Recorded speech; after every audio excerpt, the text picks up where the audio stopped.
On the first goal? Yeah. Yeah, you know what, I think, from my memory, I think it was, they were trying to knock the ball out. David was staying on top of it.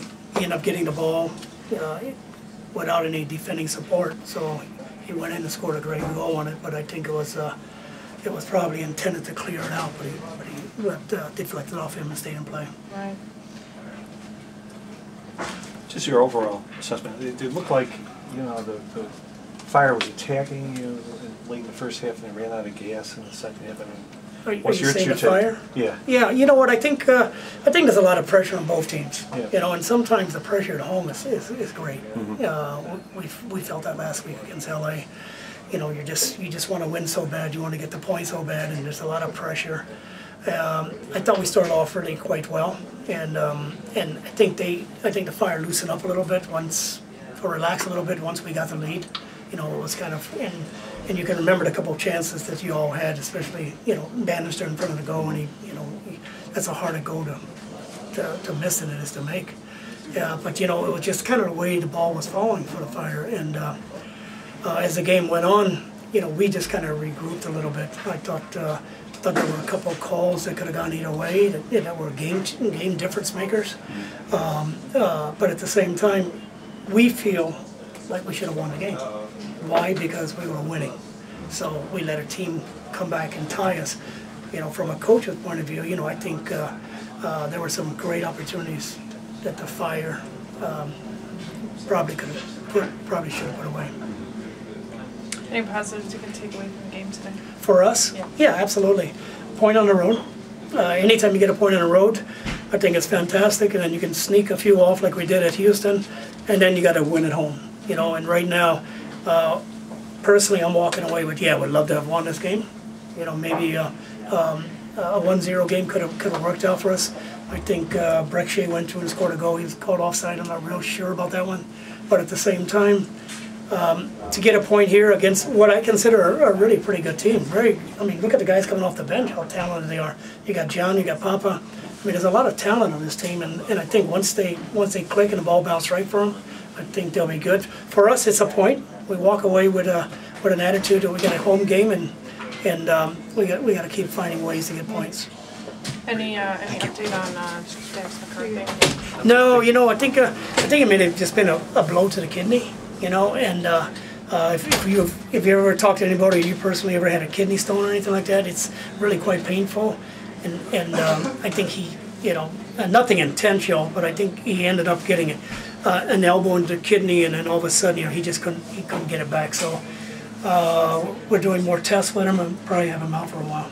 Okay. Thank you, Coach. All right. Coach, thank you. Did you have when you're doing your substitutions? Can you talk a little bit what you got out of your substitutes and what you're expecting to get? Yeah. What we try to do is we try to get something a little bit different on field, something that's going to bring our level of play up. You know, we feel that when we make a substitution, that player will work maybe 25% more than the player that just came off.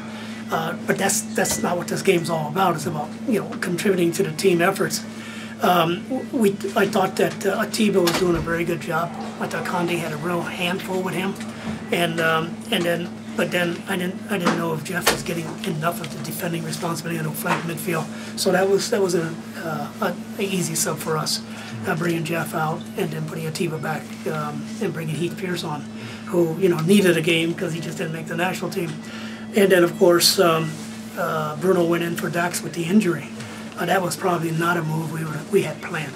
All right, but what you hope for is that you bring in more life, you have a little bit more ability, because I think the game was turning into a counter, and you want to make sure that you got guys coming back and doing their job. Can you just speak a little bit about Brian Leyva and how he's done since now he seems to be getting integrated into the full team? And yeah, Brian, you know, as you know, he's a homegrown player. You know, he grew up in Dallas and was with our club. He was, he's been the first and only professional that we've signed. And he just turned 18 probably a couple months ago. He got his first opportunity to play last week, played about 15, 20 minutes. And tonight was just not the right night for him. I think it would have been great to get him. We brought him on a trip, but I needed somebody that has been on the field a little bit more, and tonight was Bruno's night. And I thought Bruno Guarder did a fine job tonight. But we expect good things from Brian Leyva. He's on the under-20 Mexican national team. He's a starter for them. They like him. I think for his age, he really plays with confidence. He wants to get touches. I think he's going to be a very good player in this league. And one of the things, so since there are 2 homegrown slots, and I know that one of the players that you have on the academy team is Luna. Yeah, Ruben Luna. Yeah, is there any? Are you guys? I know I think he's been practicing with you guys off and on, etc. Are there potential of signing him sometime? Yeah, soon I think to the so. homegrown? I think he's a wonderful young man, and he's another homegrown player. I think he was a leading scorer last year in the academy league. So we continue to train with him. It's a situation where if you bring him in too soon and he doesn't produce, you might be taking up a homegrown spot. At the same time, there's a lot of things we like about him, and he has been training with us on more on a regular basis. And we think that his body shape has changed. He's watching what he's eating. He's taking the game very serious. And he's a player that's got a big frame, and I think his best asset is his finishing ability. So he's definitely on our radar. Yeah, thank you.